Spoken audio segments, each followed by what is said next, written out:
Hello, in this video we're gonna check all available gestures and motions on Samsung Galaxy A03. And to do this you'll need to open the settings, then locate advanced features. Right here we can see motions and gestures. There's only 3 of them, and let's check how they work. There's 2 of them that works kinda same, so double tap to turn on screen, double tap to turn off screen.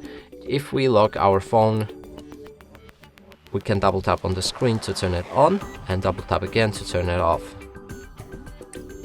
And the last one is turn over to mute. If you enable it and receive any call, you can place your phone upside down like that, and it should mute all incoming calls.